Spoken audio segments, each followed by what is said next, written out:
On today's episode. Ready?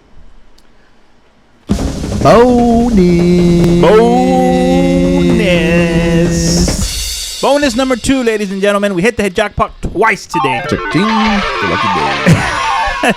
How's it going, everyone? How's it going? This is for my descarados out there. AJ, question of bonus the question. bonus questions. First of all, we're Elevated Mindcast. Thank you guys for joining us. We're doing a bonus episode here, season 2. Bonus 2. Bonus 2. Question is, came across a listener who decided to ask, and I think this refers to a lot of the people out there who might be concerned or wondering. This goes for those who are newly dating, who just met somebody, who's probably Or experienced. The question is how long as a newly dated couple should you guys wait to have intercourse, sexual intercourse? Bam, bam, bam, bam. There you go. And why does it sometimes change and shift as soon as you guys decide to move in together? I guess apparently that's a concern. Move in together or get married. Or get married. That's true. So let's say in the beginning of the relationship, you guys fall in love, you like each other, there's a real big physical connection. Let's start from there. So how long you guys should probably wait as a couple? I will start off by saying, I believe when I met my wife, I'm going to put her under the bus on this one because she thought that's all I wanted when I met her. And that's not true. I came from a lifestyle, previous marriage. I had a serious relationship before I met her.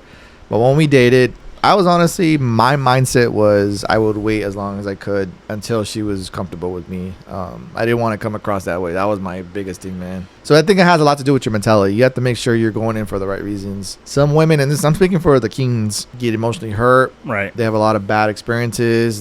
They're very protective and defensive a lot quicker than we would be as men. So you got to come in there very cautiously. You got to approach it with care. Yeah, especially if they have kids already. I mean, you gotta watch out for that. I mean, you gotta be very very mindful. But I will say for the queens, don't take it to the extreme either. Don't utilize that as a tool to say I'm gonna make him wait because my thing is worth it. Blah blah blah blah blah blah blah blah. You gotta be fair. You gotta be considerate. If you know he's a good man, and there's plenty of those out there, please don't lose that opportunity, because I've seen plenty of good women who lost a good man all because you had one boundary or standard that you weren't going to bend for him, and he was just like, I'm not going to deal with this, man. This is ridiculous. Yeah. So we're kind of go off course, but anyway, I would say my experience with having sexual intercourse as a couple, it's got to be definitely mutual. If it's something you guys don't want to bring up as a couple right away, just leave it alone for a while. Just continue to get to know each other. I would say spend as much time as you guys can. Get to know, laugh, because as you grow in chemistry, in my experience from dating, the bond for physical attraction will continue to grow. It naturally just happens. And sometimes that could be a month, sometimes it could be 2 months. Sometimes it happens quick for people. It could be 2 weeks. Whatever it is that works for you at the time, I would say go with that. But for me and my wife, I think we definitely waited a few months before we dove into that. I just didn't want to make that the reason. That's really all I wanted from her, or her to feel like that's all I was going for, because I wasn't. I was really looking for something genuine, and she respected it. And when it was time, it happened naturally, and it worked out. So I would say that just give it some time, guys, to get to know each other. And that's my opinion. I don't know. Yeah. So this question came from a listener who happens to be a friend of mine that I know up in the area. So he was kind of concerned because he dated this girl. Well, when he started dating this girl, you know, he said he waited about maybe 2 weeks before they got, you know, nasty with each other. Sure. But he said that when they were dating, you know, they were going at it 3 times a week, maybe 4 times. I mean, they were going at it left and right. But as soon as he asked her to marry him, you know, kept going. After marriage, she noticed her sexuality dip. So hers went down? Or hers? Okay. Because he says that there will be times, dude, that he would kind of like, you know, make a move, and she was, oh, not right now. And before, she would just, you know, go for it. Yeah. Or he wakes up with morning wood, and she used to take care of him. Now he just wakes up with morning wood. Nobody around. Nobody around, bro. Damn. So I'm just he wanted us to bring it up because, like, why does that happen? Is there, I mean, is that something she maybe used him for, so she could just move in with this guy, which is kind of up to think, but at the same time, is why does your guys' sex drive dip after you guys move in or get married? I don't get it. I mean, Matthew out there from trying my best, buddy, but why? I think we talked about this a little bit on the hygiene episode, but this is just like an obvious perspective. Consider what you did to get her in the first place, or what she did to get your attention, and think about what's changed since you guys got married or moved in with each other.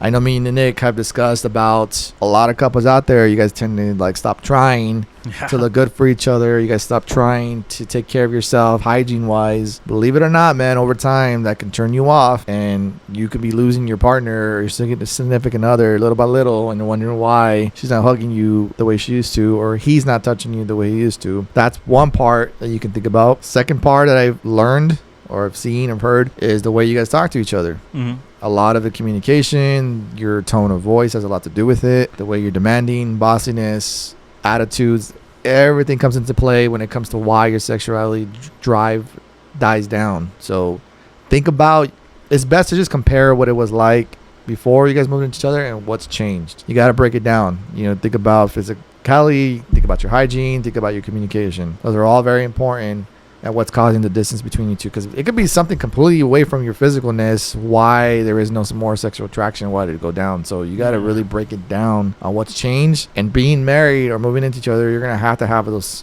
serious discussions, man. Don't assume that your partner understands or is thinking what you're thinking, because they don't. You're going to have to talk about it one way or another and tell them how you feel, but be kind about it. Be slow to speak is what Scripture says in the Bible. Be slow to anger, quick to listen is, I believe, what the Scripture says. But be soft and patient with your words. You don't start yelling, demanding at your, because we are gonna, especially to men, we're gonna shut you down the moment you start raising your voice. Oh yeah, that's how we operate, and vice versa, man. Women don't tolerate a lot of things that I've learned from my wife. Like, I had to learn to keep my voice down when I talk to her, because then she right away was like, lower your tone of voice, because our voices are masculine as it is, so we can sound aggressive, but just talk gentle to each other. And that's my advice to you guys, man. Just talk about what changed from the time, break it down, what happened before, and then what's changed since you guys been it just I find it kind of weird, dude, because it's not just him that has this issue. There's a lot of men out there that go through this, and it's sad, man.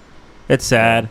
I know a lot of times, if you don't get them for a while, it starts messing with your head. That's true. It starts messing with your head. It's true. And that's why sometimes men do what they got to do. Which, or even women. I know. Yeah, women too. I mean, you guys you source it out somewhere else because you're gonna get back home. That's unfortunate, man. Yeah, it's just very unfortunate. It's just, just talk to each other. But I still don't get I mean, if she used to do all these things, but the moment you marry her or ask them to move in, they stop. Yeah. They stop being that cochina for you, That's true. And it's like, damn, like, why? What did I do? But it's just very common, man. It's very common, and it's sad to see, especially you're waking up in the morning, you're like, oh, I have this morning wood, and you look around, oh, I'm gassy. I don't feel like it. I don't want to. I'm gonna be late for work. God, it's just plenty of excuses left and right, man. Damn. Sad, man. Yeah, it's sad, guys. So, men, kings, be very careful. Women, queens, be very careful. Anything else you want to add on to this, man? Because it's a topic where it could go either way, So thank you for listener for asking the question. Again, this is just our opinion, guys, on what we're saying here. I'm just sharing my experiences. Nick is just voicing his opinion. It's not directional. It's not to pinpoint anybody in particular. We were just voicing our opinion. Want to make that very clear, guys. I know sometimes it can be offensive. Why this? Why that? But we are just voicing our opinions. Yeah, and then, like I said, there's a lot of people out there that I got, kind of talked to about because the way I say hi to everyone. Yeah. So, guys, don't be sensitive. Don't be sensitive. I mean, I'm not going to stop. I'm going to keep going. Yeah. I mean, if you look at our other episodes, it's just that's funny. I mean, it's funny to a lot of people, and I kind of wanted to kind of pull back from it, but I mean, I can't because it's funny. I mean, if you're if you're an operada, a good operada, that's good for you. I mean, if you're an operada that has a fucked up operation. I'm sorry for you, but at the same time, hey, thanks for listening to us. But it's not to. I'm not trying to talk shit to no one. I'm just saying it, and saying it in a way for you guys to listening to us. I mean, that's all it is. But dude, I got a lot of hate out there for stuff like this. We're just trying to make you guys laugh. Laughter is medicine for the heart, man. So it is. That's the point of this podcast. Is part of it is we trying to make you guys laugh, have your day a little bit better, make you smile. We all go through stuff. We've all had bad days. We were just another source that we were trying to be like, man, you guys made me laugh today. So that's it. So again, I mean, like I said, we're especially all the Latinos and Mexicans and all. I mean, dude, you guys see an operada, what do you guys do? Las nalgas no se miran bien, exactly. Or the chichi está muy grande que la otra, or los labios they're too big. I mean, or if you have a cousin, a relative that's have kids and still live with the parents, hey, whatever situation they're going through, that's cool. But I just like saying hello to that. So don't get offensive. Don't be sensitive. Quit being pussies, man. Shit. I agree. All right, guys. We appreciate you chiming in on this episode. Again, this is another bonus we're throwing out there. Bonus number 2, baby. Bonus number 2. All right, guys. Until next time, I'm AJ. I'm Nick. Sky to the sea, baby. All right.